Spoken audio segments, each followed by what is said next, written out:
আসসালামু আলাইকুম।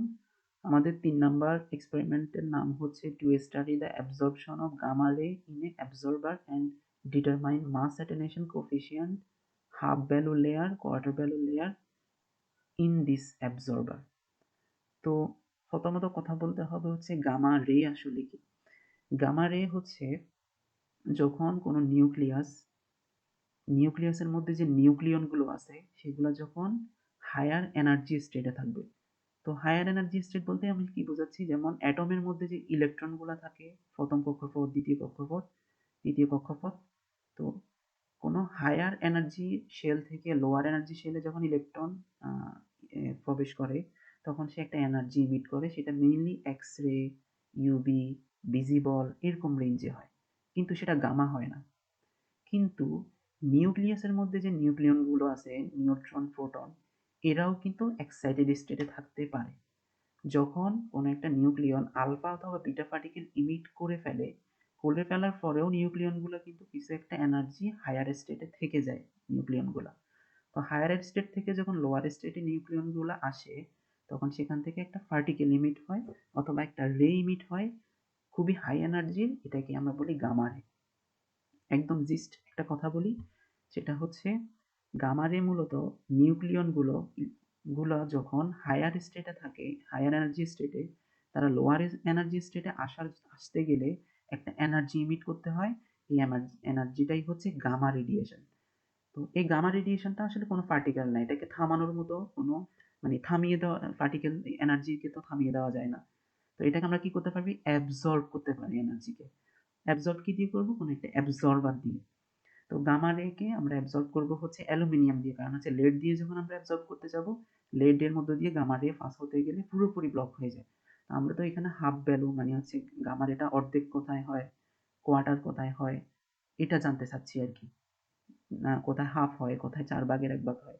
তো এই জন্য আমরা অ্যালুমিনিয়াম ইউজ করবো। অ্যালুমিনিয়াম কি করবে, ওই যে গামা রের যে এনার্জিটা আছে সেটা হচ্ছে ইমিট করে, সরি অ্যাবজর্ব করে সেটা কমাই ফেলবে।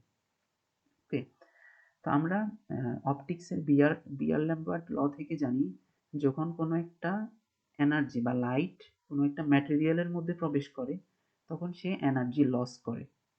এনার্জি লস করতে করতে এক পর্যায়ে হয়তো এনার্জি জিরো হয়ে যায় বা এনার্জি অ্যাবজর্ব করে, এটাকে আমরা বিয়ার-ল্যাম্বার্ট ল বলতেছি। তো এখানে আই হচ্ছে মানে এনার্জি এখন কতটুকু আছে, energy at a time. I not হচ্ছে ইনিশিয়াল উইদাউট অ্যান অ্যাবজর্বার, মানে হচ্ছে ইনিশিয়ালি এই গামা রেটার এনার্জি কত ছিল সেটা হচ্ছে আই নট। আর আই হচ্ছে বর্তমান এনার্জি, আর মিউ হচ্ছে লিনিয়ার অ্যাটেনুয়েশন কোএফিসিয়েন্ট, যেটা নির্ভর করতেছে ওই যে অ্যাবজর্বারের উপরে। আর এক্স হচ্ছে অ্যাবজর্বারের থিকনেস। আমি যে অ্যাবজর্বারটা ইউজ করব সেটা হচ্ছে অ্যালুমিনিয়াম। অ্যালুমিনিয়ামটা গামা রেটা হচ্ছে অ্যাবজর্ব করে নিবে, কতটুকু থিকনেস আমি রাখছি সেটার মেজারমেন্ট হচ্ছে এটা। তার মানে হচ্ছে আমি গামা রেটাকে অর্ধেক পরিমাণে অ্যাবজর্ব করতে গেলে, এটাকে আমরা বলতেছি এইচবিএল। যে তো এইচবিএল করতে গেলে আমাকে মানে কি পরিমাণে থিকনেস রাখতে হবে, আবার কিউবিএল করতে গেলে কি পরিমাণ থিকনেস রাখতে হবে, সেই জিনিসটাই আমরা মানে মেজার করতে চাচ্ছি।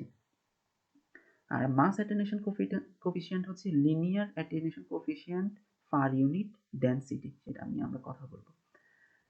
তো এটা মেইনলি হচ্ছে আমরা যখন ক্যালকুলেশন করতেছি তখন আই বা I not E to the power minus mu x, এটাকে যখন মাইনাসটা প্লাস করতে যাব তখন আমরা জানি নিচেরটা উপর, উপরটা নিচে, যে এটা ম্যাথ সাধারণ একটা ক্যালকুলেশন। এবং এই ইকুয়েশনটা দেখতে মূল বিন্দুগামী সরল রেখার মতো লাগতেছে, যেখানে আমি ওয়াই অ্যাক্সিসে রাখবো হচ্ছে ln I by I naught, আর এক্স হচ্ছে আমি এক্স অ্যাক্সিসে রাখবো মানে অ্যাবজর্বার থিকনেসটা, আর মিউ হচ্ছে আমার স্লোপ বা ঢাল।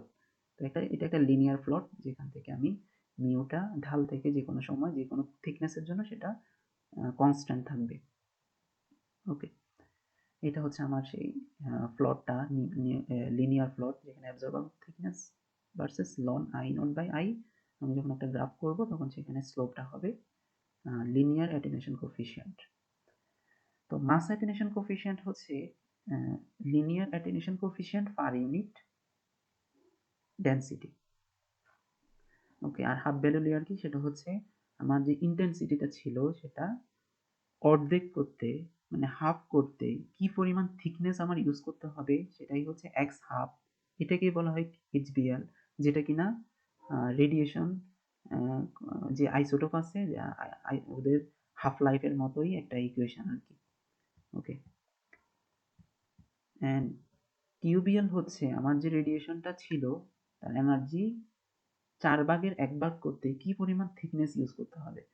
তো অর্ধেক করতে যে পরিমাণ থিকনেস ইউজ করতে হবে 1/4 করতে তার দ্বিগুণ করতে হবে, সেটাই হচ্ছে এখানে ম্যাথমেটিক্যালি প্রুভ করছে। আর আমরা এখানে রেডিয়েশন সোর্স হিসেবে যেটা ইউজ করব সেটা হচ্ছে সিজিয়াম-137। সিজিয়াম-137 হচ্ছে একটা আইসোটোপ যেটা কিনা প্রথমে বিটা পার্টিকেল ইমিট করে 95%, এরপর হচ্ছে গামা রে ইমিট করে, আর 5% ডিরেক্ট বিটা পার্টিকেল ইমিট করে। এটার একটা কার্ভ আছে, কার্ভটা হচ্ছে বই থেকে দেখলে বোঝা যাবে সিজিয়ামের। ওকে, তো এটার প্রসিজারটা হচ্ছে আমরা প্রথমে সেম অপারেটিং ভোল্টেজ মেজার করে নিব জিএম কাউন্টারে, যেটা একদম ফার্স্ট এক্সপেরিমেন্টে ছিল, এটা আর নতুন কিছু না।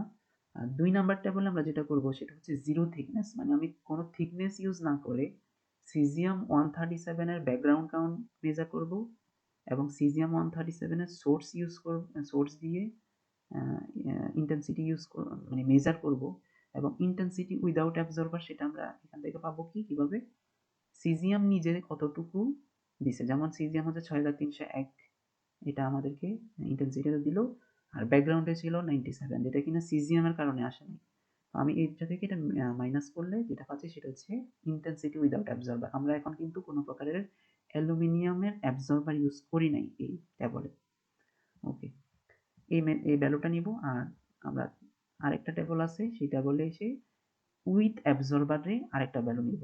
এক্ষেত্রে আমরা থিকনেস ইউজ করতে হবে, কারণ আমরা অ্যাবজর্বার ইউজ করব, থিকনেসটা আমরা কম থেকে বেশি ইউজ করব। এটা সবাই হচ্ছে aluminium 4.5 milligram per centimetre square, 6.5141। এই থিকনেসগুলো যখন ইউজ করব তখন এখান থেকে আমরা কাউন্টগুলো দেখব এবং ব্যাকগ্রাউন্ড কাউন্ট মেজার করব, এবং সেখান থেকে ইন্টেন্সিটি উইথ অ্যাবজর্বার এটা ইউজ করব। অ্যান্ড এগুলা থেকে আমরা হচ্ছে গ্রাফ ড্রয়িং করব, গ্রাফ ড্রয়িং করে সেখান থেকে এইচবিএল কিউবিএল এগুলা মেজার করা যাবে। ওকে, তো এখানে আরেকবার যদি রিভিউ করি, আমরা আমরা এখানে এক্সপেরিমেন্টের মাধ্যমে যেটা শিখছি সেটা হচ্ছে একটা গামা রে কিভাবে হচ্ছে ইমিট হয় বা কেন গামা রে ইমিট হয়, এবং গামা রেটা যখন কোনো একটা ম্যাটেরিয়ালের মধ্যে পাস হয় তখন সে এনার্জি ট্রান্সফার করে দেয় বা এনার্জি অ্যাবজর্ব হয়। এনার্জি কতটুকু অ্যাবজর্ব হবে সেটা নির্ভর করতেছে ওই যে থিকনেসটা, অ্যাবজর্বারের থিকনেসের উপরে। তো এইটা হচ্ছে বিয়ার-ল্যাম্বার্ট ল, সে আমাদেরকে বলতেছে যে আমার রেডিয়েশনের ইনিশিয়াল এনার্জি হচ্ছে আই নট, আর আই হচ্ছে ইন মানে এই মুহূর্তের এনার্জি কত, এটা নির্ভর করতেছে মূলত লিনিয়ার অ্যাটেনুয়েশন কোএফিসিয়েন্ট এবং অ্যাবজর্বারের থিকনেসের উপরে, মানে হচ্ছে ম্যাটেরিয়ালের উপরে এবং থিকনেসের উপরে। তো তো এখান থেকে আমরা ম্যাথমেটিক্যালি দুইটা ইকুয়েশন ডিরাইভ করছি, সেটা হচ্ছে এইচবিএল মানে কি, মানে হাফ ভ্যালু লেয়ার কি, যেখানে এনার্জিটা অর্ধেক হয় কত থিকনেসের কারণে, আর কোন থিকনেসের কারণে এনার্জিটা হচ্ছে 1/4 হয়, সেটা আমরা ম্যাথমেটিক্যালি দেখছি, কিন্তু আমাদের এক্সপেরিমেন্টালি বের করতে হবে। এই জন্য আমরা দুইটা ইয়া করলাম। একটা টেবলে হচ্ছে উইদাউট অ্যাবজর্বারে সিজিয়াম-137 কি পরিমাণে ইন্টেন্সিটি দিচ্ছে সেটাকে আমরা বলতেছি আই নট, উইদাউট অ্যাবজর্বার একদম ইনিশিয়ালি সেটা আই নট, ওই যে আমার ইকুয়েশন আই নট ছিল সেটা আমি মেজার করে ফেলছি 6256।